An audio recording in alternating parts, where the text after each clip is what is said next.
Good morning. आज हम एक छोटा सा वीडियो बनाएंगे, लेकिन ये पढ़ने के लिए नहीं होगा।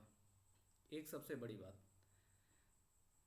सर कोई सब्जेक्ट नहीं, आज कोई विशेष सब्जेक्ट नहीं। इसके पहले मैंने एक दिन इस वीडियो को बनाने की कोशिश किया और लाइव, लेकिन होता क्या है कि जैसे बीच में कोई फ़ोन कर देता है तो नेटवर्क कट जाता है।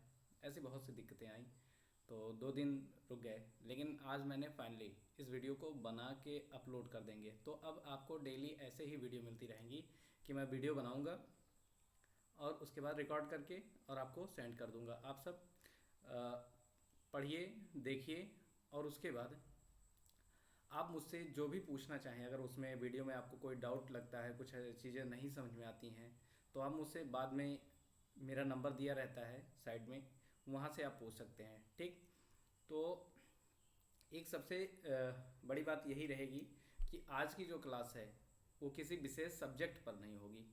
ठीक, और विशेष सब्जेक्ट का होने का मतलब कि कह सकते हैं जैसे कोई सब्जेक्ट लेके आओ। अब हम सबका मेन सब्जेक्ट तो कॉमर्स है, क्योंकि मैं और चीज़ें नहीं पढ़ाने वाला और ना पढ़ा सकता हूँ और ना पढ़ा पाऊँगा। ठीक, तो जो मेरा कॉमर्स का सब्जेक्ट है, ठीक, वो भी किसके लिए है? या तो 11th के लिए होगा, ठीक, या तो 12th के लिए होगा, या तो बीकॉम के लिए होगा। अच्छा, बीकॉम के वो सभी बच्चे होंगे, चाहे फर्स्ट ईयर के हों, चाहे वो सेकेंड ईयर के हों, चाहे वो फाइनल ईयर के हों, ये सभी के लिए है। ठीक, या वो एम कॉम के बच्चे हैं, यदि किसी कंपटीशन है जैसे नेट के लिए है। क्योंकि ये चीज़ें मैंने कुछ चीज़ें ऐसे डिसाइड की, कुछ चीज़ें ऐसे सेट किया, तो पता चलता है कि ये सारी चीज़ें एक ही, बस कुछ डिफरेंस होते हैं। बाकी जो सिलेबस होता है वो कहीं ना कहीं घूम फिर के क्या होता है, हमें यहाँ से शुरू करना पड़ता है और यहाँ तक जाके पढ़ना पड़ता है। सीए के बच्चों को भी कहीं ना कहीं वही सब्जेक्ट जो यहाँ पढ़े हुए हैं वही आगे जाके पढ़ना होता, बस लेवल थोड़ा सा चेंज होता है। सीएस के बच्चों को भी वही पढ़ना पड़ता है। एमबीए करने जाते हैं तो भी आपको वही पढ़ना पड़ता है। कंपटीशन के लिए टीचर बनने जाते हैं, पीजीटी आप क्वालिफाई करेंगे, जीआईसी आप जैसे एग्ज़ाम को क्वालिफाई करेंगे। तो मतलब इन सब का मैंने सिलेबस देखा और ख़ास तौर से मैंने इन सब पे गौर किया, तो मुझे एक सबसे बड़ी कॉमन चीज़ें समझ में आई कि कुछ ऐसे टॉपिक हैं, कुछ ऐसे सब्जेक्ट हैं हमारे, कुछ ऐसे विषय हैं जो क्या होते हैं इन सब जगहों पे मिल रहे हैं। आप कहोगे सर कहने का मतलब क्या है? बात कहने का कुछ नहीं है, कहने का मतलब ये है मेरे कि अभी जैसे आप सब ऐसी परिस्थितियों में आ रहे हैं, जा रहे हैं, जो मतलब कह सकते हैं ना पढ़ाई हो पा रही है, ना हम घर से बाहर जा पा रहे हैं, घर पे बैठे बैठे पढ़ रहे हैं। अब तो थोड़ा सा क्या हुआ, छूट मिल गया कि 7 से 7 आप आ जा सकते हैं। बट कहीं ना कहीं हर एक व्यक्ति को डर है बाहर निकलने का, कि हम जाएंगे तो कहीं मेरे साथ कोई अनहोनी ना हो, या कुछ भी ऐसा इन्वायरमेंट एक ऐसा क्रिएट हो चुका है कि हर कोई व्यक्ति घर के बाहर निकलने से पहले डर रहा है। लेकिन अब काम करना है तो जाना भी है, तो लोग जा भी रहे हैं। बिल्कुल आप भी जाइए, लेकिन सुरक्षित होकर। आप अपना मतलब सुरक्षा के साथ बाहर निकलिए, सब कुछ काम करिए धीरे धीरे जो भी आपके योग्य हैं, क्योंकि बैठने से कुछ नहीं होगा, सीधी बात तो ये है। हाँ, ये है कि फालतू में मत घूमिए। ये नहीं कि मतलब चलो घर में बैठे बैठे बोर हो रहे हैं, चलो घूम के आते हैं, ऐसा कुछ नहीं। बिल्कुल आप घर पे रहिए, सुरक्षित रहिए। कोशिश यही करिए कि मतलब जैसे आपको कुछ बहुत ज़्यादा ज़रूरत की चीज़ें हैं, नहीं चल सकता उनके बिना, उन्हीं वस्तुओं को परचेज करने के लिए या लेने के लिए आप बाहर निकलें। अन्यथा आप बाहर बिल्कुल ना निकलें, और जब भी निकलें तो पूरी अपनी सुरक्षा के साथ निकलें, पहली बात। चलिए, अब हम अपने काम पर बात करते हैं। देखिए, इसमें हमने एक चीज़ महसूस किया, खास आपके साथ ही नहीं, मेरे साथ भी ऐसा हुआ कि पढ़ते हैं, बैठे हो आप, बोर हो रहे हो, एक ही काम, अपने घर में बैठे बैठे एक ही काम, कोई और नहीं है। या तो घर वालों से बात कर लो, या तो बैठ के पढ़ लो, या तो फ़ोन चला लो, या ऐसी बहुत सी। लेकिन कितना आप, हर आदमी बोर हो चुका है। मैंने एक चीज़ देखा कि इसमें सबसे ज़्यादा लॉस जो हो रहा है प्रेजेंट टाइम में, वो पढ़ाई के लिए हो रहा है। क्योंकि आपको प्रमोट कर दिया जा रहा है, तो हर एक बच्चे के मन में आ रहा है कि पिछली बार भी प्रमोट हुए, इस बार भी हुए। बेनिफिट में जा रहे हैं सब लोग, ऐसा ऐसा मतलब आगे कहीं ना ऐसा हो। ठीक, तो पता नहीं क्या होगा, वो बच्चे अब पढ़ना भी नहीं चाहते हैं। ठीक है, बहुत लोग ऐसे हैं क्योंकि मनोबल टूट चुका है सबका। सीधी बात, मेरा ये कहने का मतलब है कि आपको, सीधी बात है कि आपको पढ़ना है, और जब तक आप पढ़ेंगे नहीं तब तक मुझे लगता है कि आप कुछ भी आगे नहीं कर पाएंगे। बार बार मैं यही कहता हूँ कि यदि आप पढ़े हैं या कुछ भी किए हुए हैं, मेहनत किए हुए हैं, मतलब हर एक प्रकार से, तो भी आप क्या कर सकते हैं, किसी भी परिस्थिति का सामना कर सकते हैं। अन्यथा आपको बहुत ही ज़्यादा प्रॉब्लम क्रिएट हो, मतलब आपके सामने प्रॉब्लम क्रिएट होंगी और आपको समस्याएं भी झेलनी पड़ेंगी, सब कुछ होगा आपके साथ। बट अगर आप थोड़ा सा अपने साथ हमेशा एवरी टाइम मेहनत करते हैं, समय से सारे कार्य को करते हैं, तो जहाँ तक मेरा मानना है कि आप सफलता ज़रूर प्राप्त करेंगे। सबसे पहली बात कि अब हम मेन पॉइंट्स पे आएंगे, ये तो बहुत हो गया इतना लेक्चर। ठीक, कहोगे सर मेन बात पे आओ। ठीक है, मेन बात पे आ रहे हैं क्योंकि अब हम एक ऐसी चीज़ें लेके आए हैं जिसमें मैंने खुद रियलाइज़ किया, खुद मैंने उस चीज़ को महसूस किया कि यदि हम पढ़ाई कर रहे हैं तो पास हो रहे हैं या तो फेल हो रहे हैं। यदि आपको मैंने कहा, मैं आपसे बात करूंगा कि यदि आप क्या कर रहे हैं, यदि आप स्टडी कर रहे हैं, ठीक, तो दो चीज़ें होंगी, या तो आप क्या होंगे, पास होंगे, या तो आप फेल होंगे। पास हो गए, सारे प्रॉब्लम ख़त्म हो जाते हैं। बट आप फेल हो गए, ठीक, चाहे जहाँ किसी भी परिस्थिति में, चाहे एग्ज़ाम में, चाहे अपनी लाइफ में, कहीं भी फेल हो रहे हैं, तो मैं एक चीज़ मानता हूँ कि कहीं ना कहीं क्या हुई है, हमारे अंदर कमी हुई है, हमने कोई कमी रखी है, तभी हम फेल हुए हैं। पास हुए तो इसका मतलब कि कोई कमी नहीं है, चाहे आप, चाहे हर कमी से कैसे भी पास हो गए, पता नहीं किस्मत थी या क्या था, कैसे था, मुझे नहीं पता, पास हो गए। मेहनत आपकी रंग ला गई, ठीक, कम मेहनत किए थे तब भी पास हो गए, ज़्यादा मेहनत किए तब भी पास हो गए, तो पास हो गए। लेकिन बहुत ऐसे बच्चे होते हैं जो कहते हैं कि सर पास, बहुत मेहनत करने के बाद भी हम क्या करते हैं, फेल हो जाते हैं। ठीक, जब बहुत मेहनत करने के बाद, बहुत मेहनत करने के बाद पास हो गए तो कोई बात ही नहीं, सब बातें ख़त्म हो जाती हैं, चलो अब तो जॉब मिल गई या जो भी है, पास होना था पास हो गए, आगे करते हैं। लेकिन अगर फेल हो गए, बहुत मेहनत करने के बाद फेल हो गए, तो फिर क्या हुआ है, आप आगे की चीज़ें नहीं सोच सकते, पीछे ही रह जाते हैं। मैंने देखा कि कुछ कमी ऐसी आ रही है जो, क्या होता है, कहीं ना कहीं हमारे फेल होने में उसका सबसे बड़ा हाथ रहा होगा। क्या हमने ऐसा नहीं किया जिसके कारण हम फेल हुए। ठीक, तो आज हम स्टडी के कुछ ऐसे टिप्स लेके आए हैं, जैसे बताने वाले तो बहुत हैं, लेकिन मैंने चीज़ें रियलाइज़ किया कि इस चीज़ को करने से ये चीज़ें करना बेटर है। ठीक, तो मैं आपको जो स्टडी टिप्स देने वाला हूँ आज, ये शायद आपके लिए बेहतर हो सकता है, ये मैंने बनाया तो अपने लिए, लेकिन एज अ मैंने सोचा कि मैं जब बच्चों को पढ़ा रहा हूँ, थोड़ा बहुत जो भी मेरे पास नॉलेज है वो आपको दे रहा हूँ, तो ये क्यों ना आपके साथ शेयर कर लूँ। ये भी आपके साथ शायद मेरे फ़ायदे के साथ साथ आपका भी फ़ायदा हो जाए। ठीक, ये मैंने बनाया अपने लिए कि मेरे जो भी प्रॉब्लम्स क्रिएट हो रहे हैं उसमें मैं आगे बढ़ूं और इन सारी चीज़ों को विशेष ध्यान दूं कि हाँ, जो जो मेरे साथ कमी हुई है उन कमियों को मैं अब अपने दूर कर रहा हूं और दूर कर चुका हूं मोस्टली। तो ये स्टडी के सबसे पहले जो टिप्स दे रहे हैं हम, इनको समझिए।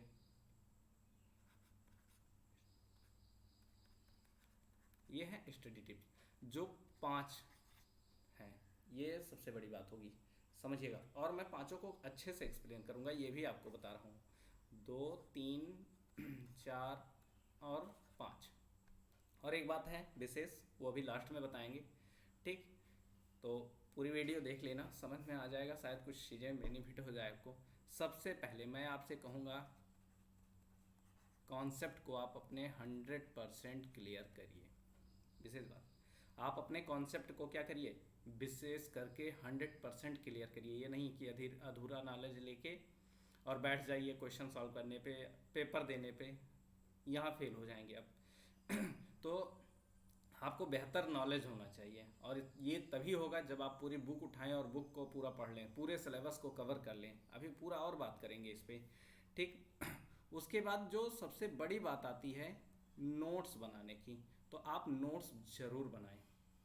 अगर आप नोट्स नहीं बनाते हैं तो आप सबसे बड़ी बात ये समझिए कि आप अपनी जो कॉन्सेप्ट को क्लियर किए हैं वो आपने, आई थिंक मेरा मानना है कि 70% नहीं क्लियर कर पाए हैं।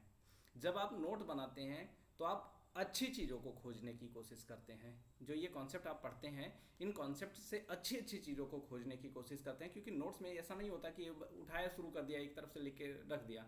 नहीं, हम उन चीज़ों को नोट्स में लिखते हैं जो क्या होती हैं, मोस्ट इंपॉर्टेंट होती हैं। और जब नोट्स बनता है तो मोस्ट इंपॉर्टेंट मेरे माइंड में क्या होता है, बार बार वो लिखने और पढ़ने से माइंड में सेट हो जाता है। तो नोट्स बनाना मस्ट है, ये याद रखिएगा, ठीक। अच्छा, ये दो काम हो गए, चलो ठीक है। आप अभी तो आप क्या कर रहे हैं, कॉपी किताब के बीच में ही डूबे हैं, लेकिन आप सब कुछ कर लीजिए, कॉन्सेप्ट क्लियर कर लीजिए, नोट्स बना लीजिए। आपका कॉन्सेप्ट एक तरफ रह जाएगा, नोट्स एक तरफ रह जाएगा। लेकिन जब तक आप क्या करेंगे, रिवीजन नहीं करें, रिवीजन नहीं करेंगे आप, रिवीजन बिल्कुल अगर नहीं करते हैं तो आप ये समझ लीजिए कि पहला और दूसरा कॉन्सेप्ट क्या है, बेकार हो गया है, मतलब इसकी कोई वैल्यू नहीं है। और एक चीज़ें, हम सब कुछ कर लेते हैं, मैंने एक चीज़ महसूस किया कि हम कॉन्सेप्ट को क्लियर कर लेते हैं, नोट्स बना लेते हैं, रिवीजन कर लेते हैं, सब कुछ कर लेते हैं, लेकिन जब बात आती है कि ये मेरे मन में बड़ा जब मैं तैयारी करता हूँ, बैठना अपनी पढ़ाई करने के लिए बैठता हूँ, तो मुझे ये चीज़ समझ में नहीं आता है। मैं कॉन्सेप्ट भी क्लियर करता हूँ, अपने नोट्स भी बनाता हूँ, मैं रिवीजन भी करता हूँ, लेकिन कहीं कहीं मैं रिवीजन उस तरीके से नहीं कर पाता जिस तरीके से करना चाहिए। तो मैंने ये चीज़ें सोचा कि किस तरह से रिवीजन करना चाहिए, तो मैंने उसके लिए भी एक अलग से रूल बनाया कि हाँ, ये रिवीजन का प्रोसेस होना चाहिए, ठीक। लेकिन मैंने एक चीज़ देखा, हम सब कुछ कर लेते हैं, लेकिन जब हमारे एग्ज़ाम आते हैं, एग्ज़ाम टाइम में हम जब क्वेश्चन करने जाते हैं तो हम क्वेश्चन नहीं सॉल्व कर पाते हैं, क्वेश्चन का आंसर कैसे लिखना है हम यही नहीं समझ पाते हैं। तो इसके लिए मैं कहूँगा आपसे, ठीक, कि आप विशेष करके ज़रूर क्वेश्चन को ज़रूर सॉल्व करें, ठीक।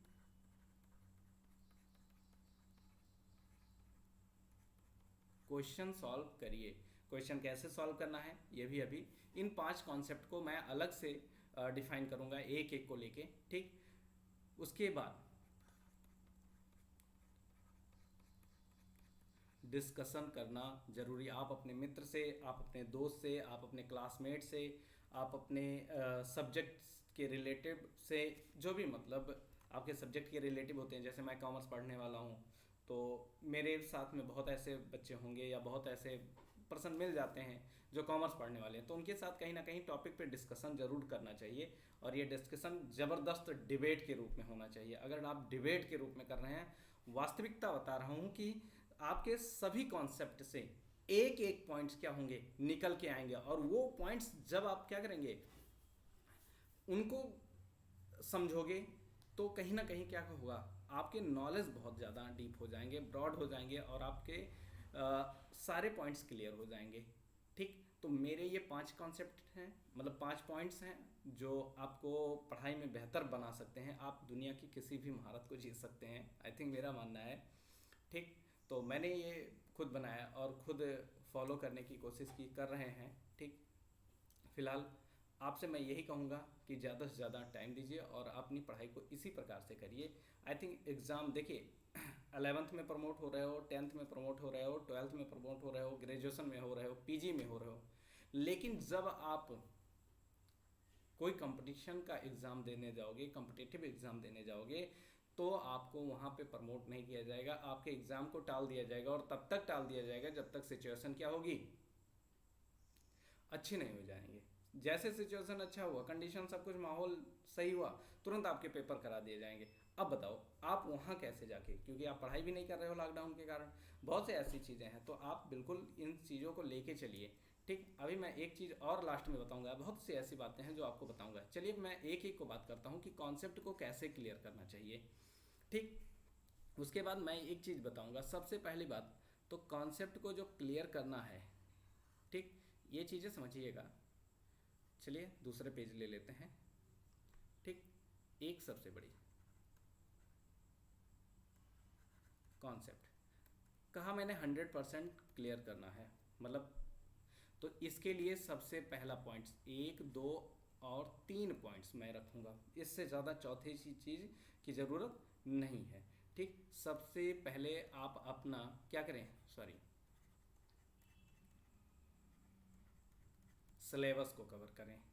सिलेबस देखें कि क्या होता है, सिलेबस को बिल्कुल सिलेबस पहले ध्यान दीजिए कि जिस चीज़ की पढ़ाई करने जा रहे हो, जो भी पढ़ाई करने जा रहे हो, किसी भी विषय पर, किसी भी एग्ज़ाम के लिए, तो उस एग्ज़ाम के लिए या उस विषय का आपको सिलेबस देखना ज़रूरी है, क्योंकि जब तक आप सिलेबस नहीं देखोगे तब तक आप समझ नहीं पाओगे पढ़ना क्या है। तो इधर उधर भटकने से बेहतर है कि, क्योंकि क्या होता है एग्ज़ाम, देखो पढ़ने के लिए ज़िंदगी पढ़ी है, आप पढ़ते रहो, मोर देन नॉलेज गेन करते रहो, बट आपको प्रॉब्लम तब आएगी जब एग्ज़ाम, एक्चुअली क्या होता है एग्ज़ाम, आज फॉर्म भरे आप, 6 महीने के अंदर पेपर, मतलब 5 महीने, 4 महीने, 6 महीने ऐसे मिलते हैं टाइम, 6 महीने के अंदर पेपर होना है, तो 6 महीने में आप क्या करोगे, अपने सिलेबस को पूरा कवर नहीं कर पाओगे। कर लोगे, ऐसा नहीं कहते हैं, और लोग करते भी हैं, बट एक चीज़ मैं कहूँगा सबसे बड़ी बात, कि जब वो सिलेबस कवर होता है तो स्पीड के साथ होता है, तनाव के साथ होता है। हमें तनाव के साथ नहीं करना है, हमें स्पीड के साथ नहीं करना है, हमें कह सकते हैं एग्ज़ाम को माइंड में रख के नहीं करना है, हमें नॉलेज रखना है। ये 5 टिप्स जो आपको बताए हैं, ये 5 ऐसी चीज़ें हैं जो एग्ज़ाम को तो क्लियर कराएंगे ही, लेकिन आपके नॉलेज को भी क्या करेंगे, गेन कर देंगे। देखिए सब कुछ नॉलेज पे डिपेंड होता है, जब तक आपको ज्ञान है तभी तक आपको क्या करना है, आप परीक्षाओं को पास कर सकते हैं, अन्यथा आप कुछ भी नहीं कर पाएंगे, ये मेरा मानना है। ठीक, तो सबसे पहला मैं यही कहूँगा कि सिलेबस लीजिए। सिलेबस से क्या होगा कि आप उसी दायरे में रह के पढ़ाई करेंगे जिस दायरे में आपको जाना है, जिस रूट पे जाना है उसी रूट का नक्शा निकालिए। भाई आपको सफ़र कर रहे हैं और सफ़र करते समय आप क्या करें, नक्शा देखें, तो जहाँ जाना होता है हम अपनी मंजिल का नक्शा देखते हैं ना, गूगल पे सर्च करते हैं कि भाई रूट कहाँ से है, कैसे है, तो उसी रूट पे जाते हैं, कि हम जिधर से पाते हैं उधर से चले जाते हैं, नहीं ना। तो जिधर से पाते हैं उधर से जाने का मतलब क्या होता है, आपका समय बर्बाद होता है। आप पहुँचोगे, पता लगा आपको जाना है लखनऊ जाना है, अब यहाँ से लखनऊ निकले आप, आपको रूट नहीं पता था, आप अपनी बाइक लिए निकल लिए, ठीक, आपको रूट नहीं पता है तो कैसे पहुँचोगे, इधर उधर भटकते भटकते पता लगा जब जो आप चीज़ें आपको 4 घंटे 5 घंटे में 6 घंटे में पहुँचना है, वो चीज़ें आप 10 घंटा 12 घंटा में पहुँच रहे हो, परेशान भी हुए। तो सिलेबस जब आप सेट कर लोगे, मतलब आप अपना गूगल मैप से जाके रूट सेट कर लोगे, तो आप डायरेक्ट वहीं जाओगे और उसी रास्ते पे होके जाओगे जिस रास्ते पे लखनऊ जाना है और जो रास्ता वो बता रहा है। तो सिलेबस क्या है, हमारा गूगल मैप का एक रूट है, मैप है जो आपको रास्ता बताएगा। तो सिलेबस ज़रूर पढ़िए और समझिए। अच्छा, सिलेबस पढ़ लिया तो आप उसके लिए क्या करें, बुक प्रोवाइड करा सकते हैं, यूट्यूब का सहारा ले सकते हैं, ठीक, गूगल का सहारा ले सकते हैं, ऐसी बहुत सी चीज़ें हैं जो आप क्या कर सकते हैं, सहारा ले सकते हैं। मैं एक चीज़ कह सकता हूँ, तो बुक पढ़ना है तो आप बेहतर पढ़ें, बुक को पढ़िए। यूट्यूब से अगर आपको लेना है तो आप यूट्यूब पे, जैसे कभी कभी ऐसा होता है कि बुक नहीं प्रोवाइड हो सकता है किसी सब्जेक्ट का, तो आप यूट्यूब और गूगल का सहारा ले सकते हैं। सिलेबस आपके पास है, टॉपिक उसमें से निकालिए और पढ़ते रहिए। लेकिन मैं एक चीज़ सबसे बड़ी बात कहूँगा कि यूट्यूब और गूगल से ज़्यादा आपको बेनिफिट देगा कौन सा, हमारा ये जो बुक है। तो जहाँ तक कोशिश करिए आप बुक पढ़ने की कोशिश करिए, book is the best option, book सबसे बड़ा ऑप्शन है। ठीक, यूट्यूब गूगल ये तो बस थोड़ी चीज़ें हैं, 4 लाइन मिलेंगी आपको, 5वां कॉन्सेप्ट गायब हो जाएगा। बुक है, आपको पूरा ग्रंथ मिलेगा, अच्छे से आप पढ़िएगा, अपने टॉपिक को खोज खोज के इसी बुक में एक तरफ से पढ़ते चले जाइए। और सबसे जो लास्ट की बात है इसमें, वो हम ये कहेंगे कि आप बोल बोल कर पढ़ें, ठीक, बोल बोल कर पढ़ें। अगर आप बोल बोल के पढ़ते हैं तो मैं एक चीज़ कहता हूँ कि जैसे, क्यों मैं कह रहा हूँ कि बोल बोल के पढ़ो, हम मन में पढ़ते हैं तो मेरे माइंड भटकने लगते हैं, मैंने ये रियलाइज़ किया, और मैं बोल बोल के पढ़ने की कोशिश करता हूँ और करता भी हूँ। ऐसा नहीं है, मेरी हैबिट है कि मैं मतलब मन में ही बोलता हूँ, नहीं ज़्यादा तेज़ बोल पाता, लेकिन मन में ही हल्का सा बोल के पढ़ता हूँ।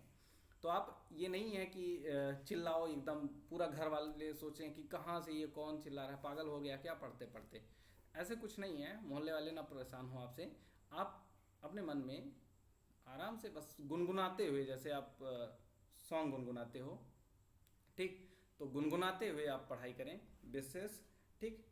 और मैं यही चीज़ें कहूँगा कि आप गुनगुनाते समय पढ़िए हल्का सा बढ़िया से मस्त होके। इससे क्या होता है कि आप जैसे आपका माइंड इधर उधर होता है, तुरंत आपकी वॉइस रुक जाती है, आपकी आवाज़ रुक जाती है, और जैसे आपकी आवाज़ रुकती है माइंड तुरंत काम करता है, अरे मैं पढ़ रहा था, मैं तो ये चीज़ें बोल रहा था और कहाँ मेरे दिमाग चले गए। तो ऐसी चीज़ों के लिए मैं कहूँगा कि आप बोल बोल कर जरूर पढ़ें, ठीक। ये पहला पॉइंट्स था। अब दूसरा पॉइंट्स जो मेरा है वो ये है कि मैंने कहा नोट बनाना है। आप नोट कैसे बनाओगे, ये चीज़ें, नोट्स जो है आप कैसे बनाओगे, ये चीज़ें मैं विशेष आपको बताऊंगा। तो मैं आपसे कहूँगा कि नोट्स जो आप बनाएं वो सबसे पहले फुल कॉन्सेप्ट में, फुल कॉन्सेप्ट में बनाएं, ठीक। मतलब आप डिटेल में बनाएं, डिटेल में बनाएं, और इसे जहाँ तक कोशिश करें कि जितना से ज़्यादा हो जाएगा, मतलब फुल एकदम पूरे कॉन्सेप्ट के साथ विशेष पूरा एकदम डिटेल बढ़िया से एकदम बनाइए, कोई चीज़ें छूटे ना। इससे क्या होता है कि कोई चीज़ें छूटेंगी नहीं तो आपके पास विशेष नॉलेज हो जाएगा। उसके बाद एक और नोट्स बनाइए, जब पूरा कॉन्सेप्ट अच्छे से बना लीजिए, फुल बना लीजिए, उसके बाद एक आप कौन सा शॉर्ट नोट्स बनाएं, ठीक। शॉर्ट नोट्स एक छोटा सा बनाइए, एक एक लाइन का कह सकते हैं, जो आप शॉर्ट आंसर लेते हैं, एक एक लाइन का बनाइए। एक लाइन में क्या होता है, पूरा काम खत्म हो जाता है, ये लगे पड़े हैं, पूरा एक डिटेल बनाइए, डिटेल में पढ़िए, उसके बाद फिर एक छोटा सा शॉर्ट नोट्स बनाइए, उसको एक लाइन में, मतलब ये एग्जाम टाइम में काम आएगा, आपको बार बार रिवीजन करने में काम आएगा, बहुत चीज़ें ऐसी हैं जो काम आएंगी, ठीक। तो ये चीज़। और तीसरा मैं ये कहूँगा चार्ट, चार्ट टाइप में ड्रा कर लीजिए, अगर हो सके तो इसे क्या करिए, आप ड्रा कर लीजिए। मैं आपको दिखाता हूँ अपना नोट्स, मैंने ड्रा किया है, तो आई थिंक हो सकता है ना दिखे इतना क्लियर। तो ये देखिए मैंने अपने सारे नोट्स को, शायद दिख जाए आपको, ये देखो मैंने आर्ट की कॉपी खरीद के रखी है, और इसमें मैंने क्या किया है, अपने सारे नोट्स को, मतलब पूरे चैप्टर को एक पेज पे ड्रा कर दिया।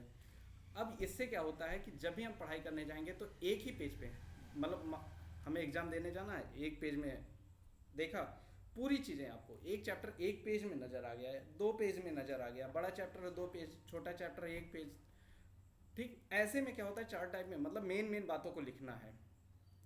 तो ये सबसे बड़ी बात हमारे लिए हो जाती है कि जब हम क्या करते हैं चार्ट बनाते हैं, तो ये बहुत ज़्यादा बेनिफिट देता है, बार बार रिवीजन करने में हमें ये सहायता देता है। फुल कॉन्सेप्ट देखो एक बार पढ़ मिलेगा या तो दो बार मिलेगा, ठीक। शॉर्ट नोट्स आपको पढ़ सकते हो बार बार, लेकिन चार्ट नोट्स हैं आप जब भी मौका पाएँ 10 मिनट में एक बार देखे, 10 मिनट बैठे देख लिए, लो हो गया काम, आपका एक रिवीजन हो गया।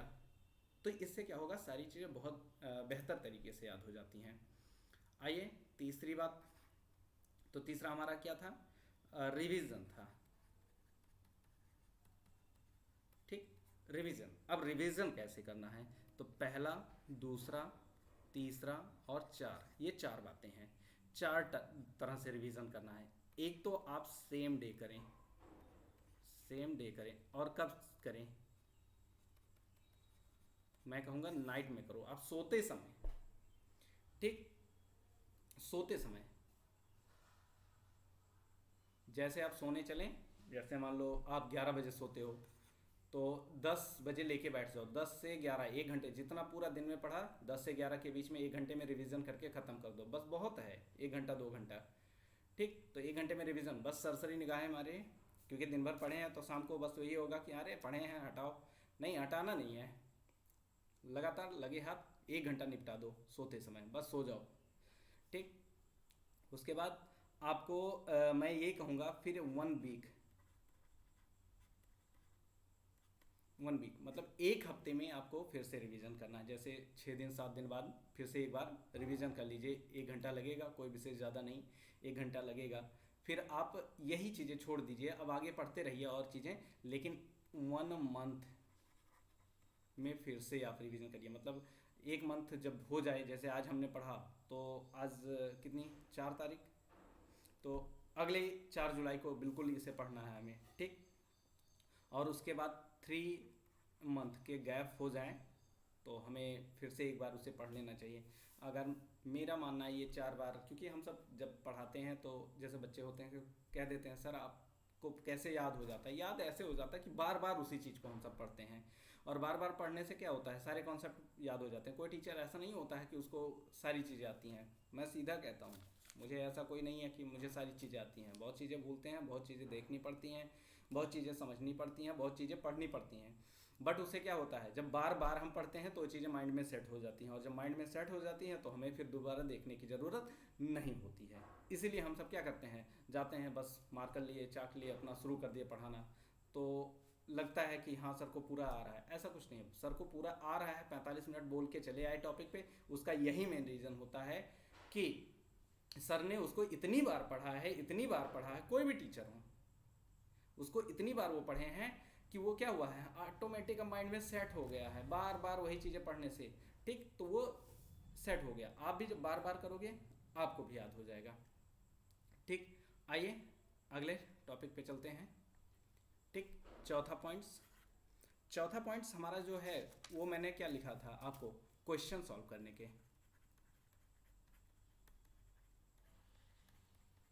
क्वेश्चन सॉल्व करेंगे। अच्छा ध्यान दीजिएगा, क्वेश्चन कैसे सॉल्व करेंगे। क्वेश्चन सॉल्व करने के लिए मैं कहूँगा कि आप 2 प्रकार से नहीं, 3 प्रकार से क्वेश्चन सॉल्व करिए। कैसे कैसे सर? 3 प्रकार से क्वेश्चन। एक तो लॉन्ग क्वेश्चन, लॉन्ग आंसर में, ठीक। एक शॉर्ट आंसर, शॉर्ट आंसर। और सबसे बड़ी बात जो मैं कहूँगा वो MCQ question, multiple choice question, इसको ज़रूर करिए। देखिए लॉन्ग क्वेश्चन करने से आपके क्या होते हैं, माइंड ब्रॉड होते हैं, मतलब आपकी नॉलेज बढ़ती है, आपको किसी चीज़ के बारे में बहुत गहराई तक सोचने की क्षमता प्राप्त होती है। मेरा ये सीधा मानना है कि अगर आप लॉन्ग क्वेश्चन लिख रहे हैं, भैया एक छोटा सा क्वेश्चन पूछ लिया, व्हाट इज अकाउंटिंग, अकाउंट, अब उसके बारे में 1 पेज लिख डाले आप, पूरा भर के 1 पेज लिख दिया, मैं समझ गया कि आपको बहुत ज़्यादा नॉलेज है। मतलब आप उसके बारे में हर एक बात लिखोगे। व्हाट इज, क्वेश्चन था व्हाट इज अकाउंटिंग, मतलब लेखांकन क्या है। अब लेखांकन क्या है के बारे में अगर आप 1 पेज लिखे हैं, तो बहुत लोग ऐसे होते हैं घुमा घुमा के वही चीज़ें लिखते हैं। नहीं, बहुत ऐसे बच्चे होते हैं जो क्या करते हैं, हर एक लाइन में अलग बात लिखते हैं। 2 लाइन का एक पैराग्राफ, तीसरा लाइन फिर दूसरा पैराग्राफ में लिखना शुरू किए तो उसमें कुछ अलग बातें होंगी। मतलब आप इतने बेहतर तरीके से और इतना ब्रॉड करके लिखेंगे आंसर, तो आपको क्या होगा, फिर सारी चीज़ें पता चल जाएंगी, सारी चीज़ें याद होंगी। मतलब आपको बहुत ज़्यादा नॉलेज, किसी को आपको बताना है, पढ़ाना है, समझाना है, आपको एग्जाम देना है, कुछ भी करना है, तो आप उसके बारे में क्या करते हैं, पूरी डिटेल जानते हैं। अगर आप लॉन्ग क्वेश्चन करने के से क्या होता है, लॉन्ग देखो कॉन्सेप्ट लिखना, मतलब नोट लिखना अलग बात होता है, क्वेश्चन करना अलग बात होता है। आप दोनों में रियलाइज़ कर लीजिएगा, खुद बैठ के सोचिएगा कि सर 2 बातें अलग बता रहे हैं। दोनों में बहुत ज़्यादा अंतर है, दोनों में बहुत ज़बरदस्त बेनिफिट है। नोट्स लिखने का एक अपना अलग बेनिफिट है और क्वेश्चन करने का एक अलग बेनिफिट है। ठीक, नोट्स लिखते हैं उसमें सर सारी बातें लिखते हैं, क्वेश्चन लिखते हैं उसमें वही बातें लिखते हैं जो क्वेश्चन में पूछा गया होता है, जिसकी ज़रूरत होती है। ठीक, शॉर्ट नोट्स बिल्कुल लिखिए। शॉर्ट नोट्स लिखने के से ये क्या होता है कि आप कहीं भी जा रहे हो, कोई भी आपको आंसर पूछ देना है या किसी भी सब्जेक्ट का, मतलब मान लीजिए जैसे होता है कि कोई पूछ लिया आपसे कि लेखांकन क्या है, तब उसको जाके बैठ के पूरा ग्रंथ थोड़ी ना सुनाओगे, 1 लाइन में उसको जवाब दीजिए, साइड में होइए। ठीक, तो इसलिए शॉर्ट आंसर भी पढ़ना जरूरी है। अब मैं आपसे कहूँगा कि ये सबसे मस्ट चीज़ें हैं, इसके पीछे मैं इंपॉर्टेंट लिखूंगा। मैंने देखा है, मैंने खुद रियलाइज़ किया, मेरे साथ ये समस्याएं आई कि जब हम क्वेश्चन को पढ़ लेते हैं, हमने लॉन्ग क्वेश्चन करना सीख लिया, हमने शॉर्ट आंसर करना सीख लिया, लॉन्ग आंसर शॉर्ट आंसर दोनों मैं कर लेता हूँ, आराम से कर लेता हूँ, मैं 1 लाइन में 1 वर्ड में लोगों को जवाब दे देता हूँ।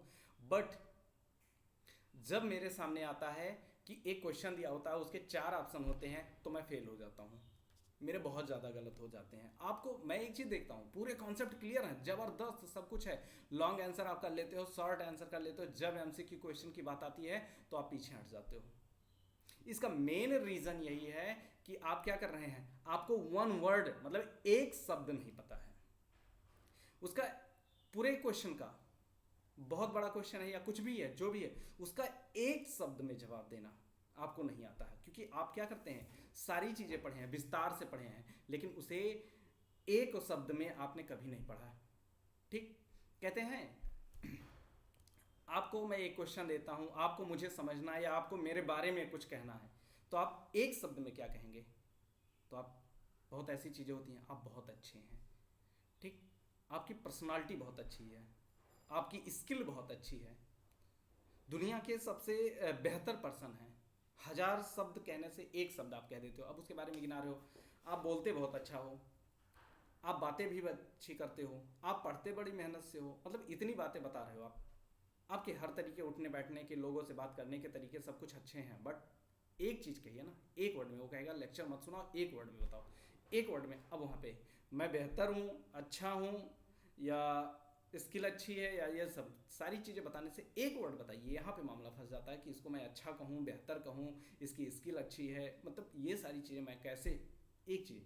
तो एमसीक्यू क्वेश्चन करने से हमारे कॉन्सेप्ट और ज़्यादा स्ट्रांग होते हैं, इस चीज़ को आप रियलाइज़ करिएगा जब भी आप एमसीक्यू क्वेश्चन करेंगे, मतलब ऑब्जेक्टिव क्वेश्चन करेंगे, तो आपके बहुत ज़्यादा कॉन्सेप्ट स्ट्रांग होंगे और आपकी नॉलेज जो है वो हमेशा के लिए बरकरार रहेगी, और आपको उस किसी भी टॉपिक के मेन बात पता होंगे, वो बातें जो की पॉइंट के रूप में क्रिएट होते हैं। तो मैं कह सकता हूँ कि जब भी आप एमसीक्यू करते हैं तो आपको की पॉइंट मिलता है, की पॉइंट्स प्राप्त होते हैं, जो आपके क्या होते हैं, एक वर्ड में पूरे आंसर दे देते हैं। ठीक, बात आती है 5वें की, तो मैंने लिखा है डिस्कशन।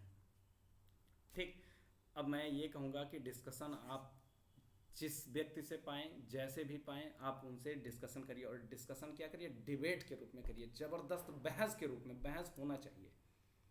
जब तक आप किसी भी टॉपिक पर बहस नहीं करते हो ना, एक चीज़ बताऊँ, बार बार वो चीज़ें क्या होती हैं, भूल जाती हैं, ठीक, लेकिन जब बहस करते हो ना, तब क्या होता है, पूरे माइंड खुल के आते हैं, आपकी स्किल खुल के आती है, आपके अंदर की फीलिंग उस शब्द से, मतलब आपकी जो उस क्वेश्चन के प्रति आपका जो आंसर है, आपका जो समझ है, वो आपकी निकल के आती हैं। यहाँ पे फिर किताब नहीं काम करता है, यहाँ पे आपका कोई बुक काम नहीं करता है, यहाँ पे कोई आपका यूट्यूब के टीचर नहीं काम करते हैं, आपके यहाँ पे प्राइवेट टीचर नहीं काम करते हैं, कोई ऐसा नहीं है जो आपका काम करता हो। ठीक, तो ये सबसे बड़ी बात है। एक मिनट, हेलो, हाँ पढ़ा मैं पढ़ा रहा हूँ। हम्म,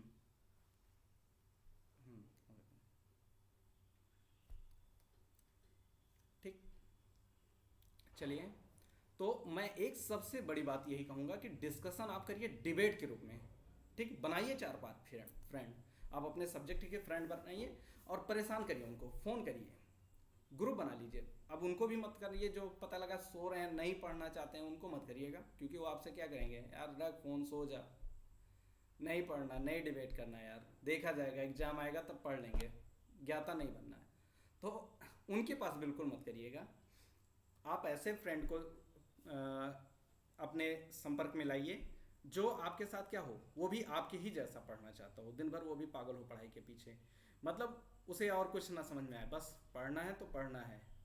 आप फ़ोन कर दो कि हमें आपके साथ डिबेट करना है, डिस्कस करना है इस टॉपिक पर, वो खुश हो जाए, अरे बहुत अच्छा काम किए, मैं भी यही सोच रहा था कि फ़ोन करें, डिस्कस करते हैं।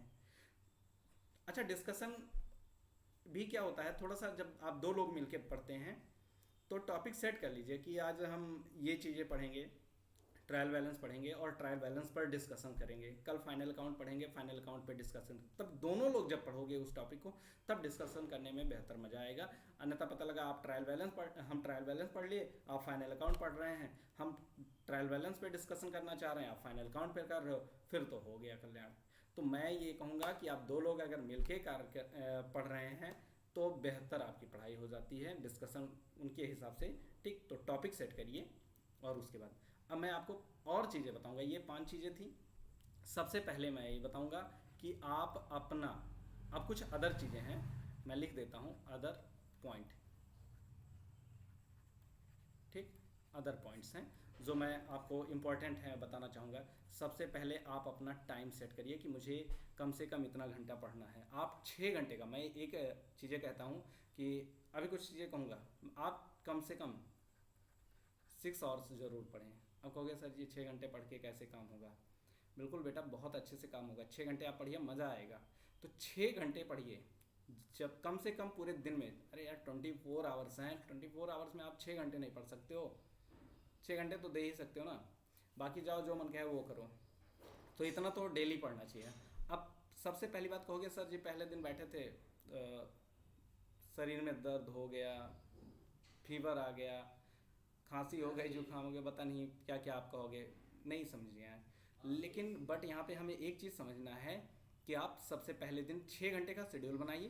पहले दिन आप 2 घंटे पढ़िए, 2-3 दिन तक ऐसे 2-2 घंटे पढ़िए, फिर आप बढ़ाइए, उसमें प्लस करते जाइए, फिर 3 घंटे पढ़िए, फिर धीरे धीरे और 2-3 दिन तक, 4 दिन तक आप 3 घंटे पढ़िए, फिर 4 घंटे कर दीजिए, फिर आप 5 घंटे कर दीजिए, फिर आप 6। तो मतलब ऐसे ऐसे करने से क्या होंगे कि आपके 6 घंटे पूरे हो जाएंगे, आप मतलब 6 घंटे पूरे पढ़ ले जाओगे।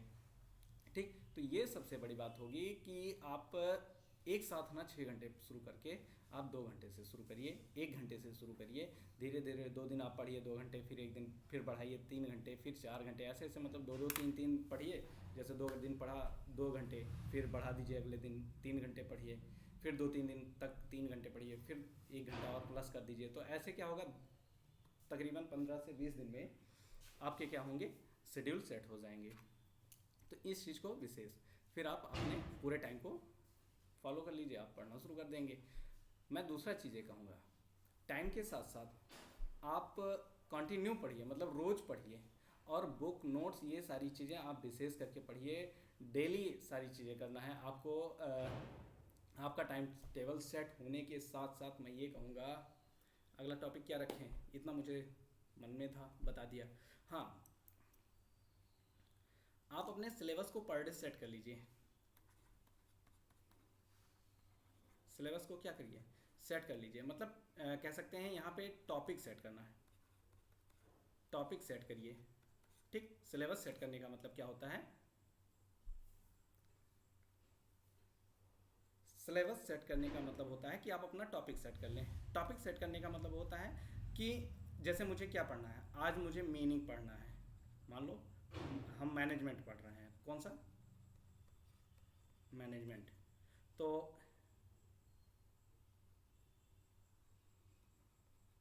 ठीक, मैनेजमेंट पढ़ रहे हैं, अब मैनेजमेंट की मीनिंग पढ़ना है, उसके फंक्शन पढ़ने हैं, प्रिंसिपल पढ़ना है।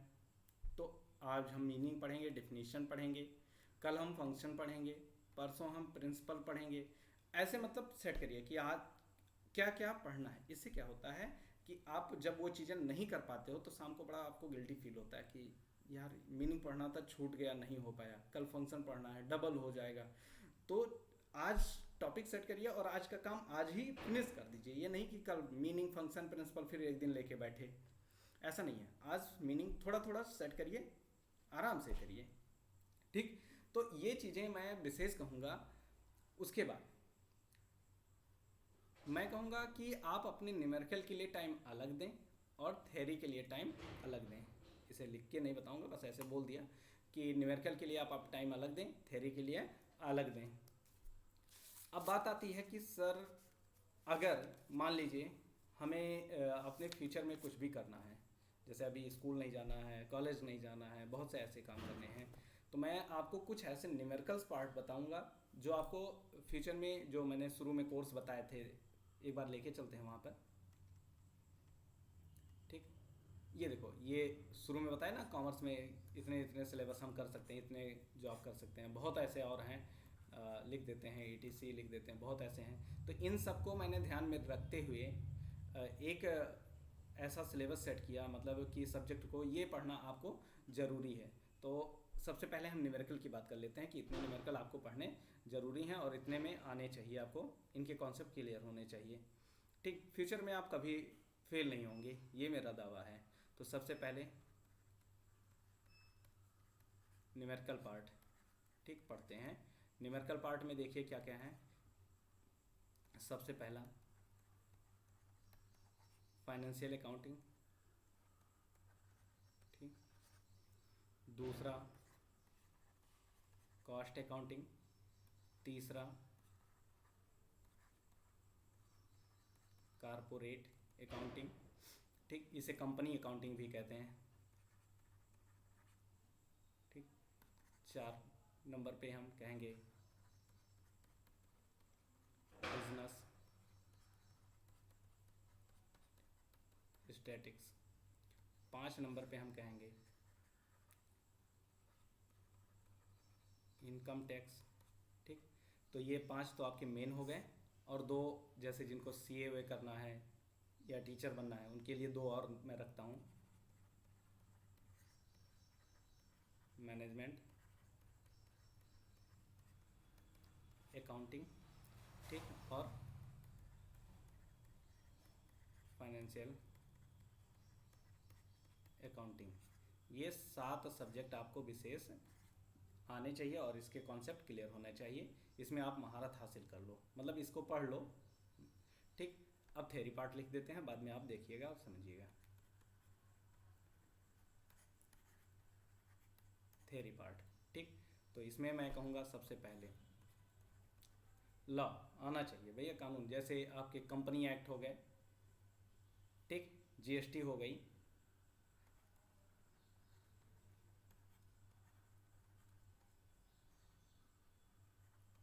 जीएसटी हो गई, कॉन्ट्रैक्ट एक्ट हो गया, ऐसे बहुत से हैं। तो अगर आपको और जानना होगा कि सर इसमें और क्या पढ़ना है तो मेरे पास मैसेज कर दीजिएगा नंबर पे, ठीक। ये मेरा नंबर है, इस पर व्हाट्सएप मैसेज कर दीजिए।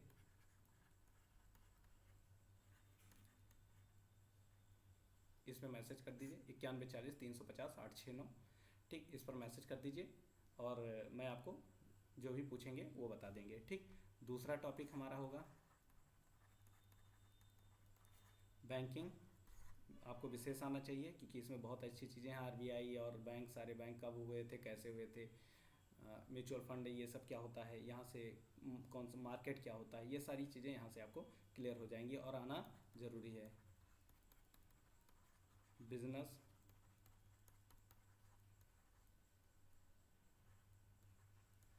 बिजनेस इन्वायरमेंट, ठीक, ये भी आपको पढ़ना ज़रूरी होता है। इससे क्वेश्चन हर जगह मैंने देखे पूछे जाते हैं।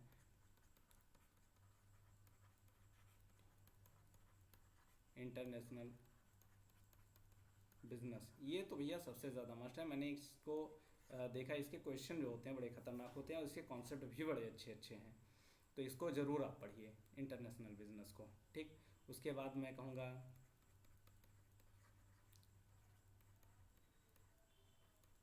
बिजनेस इकोनॉमिक्स, मोस्ट इम्पॉर्टेंट, क्योंकि ये हर जगह फॉलो होता है और हर जगह पाया जाता है, ठीक। बिजनेस मैनेजमेंट 7 नंबर, HRM मतलब इसे कहते हैं ह्यूमन रिसोर्स मैनेजमेंट, ठीक। 8 नंबर आप देखिएगा मार्केटिंग आपको आना चाहिए, और 9 नंबर जो होता है वो ऑडिटिंग, ये चीज़ें आपको आना चाहिए, ठीक। तो आप पढ़िए और इन्जॉय करिए। मैं आपसे एक चीज़ कहूँगा कि आप पढ़िए और शेड्यूल सब कुछ एक बार फॉलो करिए, और अगर कुछ जानना होगा तो आप मैसेज करिए। आपको एक सबसे बड़ी बात और बताने वाला हूँ कि मैं अब वीडियो आपको अपलोड करूँगा। कल आपको मतलब मिल जाएंगे 2 वीडियो, तो 2 वीडियो मिलेंगी। पहला होगा आपका फाइनेंशियल अकाउंटिंग का होगा, और दूसरा जो होगा वो इनकम टैक्स का होगा, ठीक, इनकम टैक्स। तो ये बीकॉम सेकेंड ईयर वाले और ये बीकॉम थर्ड ईयर वाले शुरू हो जाएं। आप अपना नोट्स कापी रेडी रखिए और पेन, आपको ये चीज़ें मिलेंगी, ठीक। कल से आपको वीडियो ये मिलना शुरू हो जाएगा, दोनों के अपलोड कर दिए जाएंगे बना बना के, फुल कॉन्सेप्ट के साथ, पूरे सिलेबस के साथ, ओके। ठीक है, मिलते हैं कल, बाय बाय।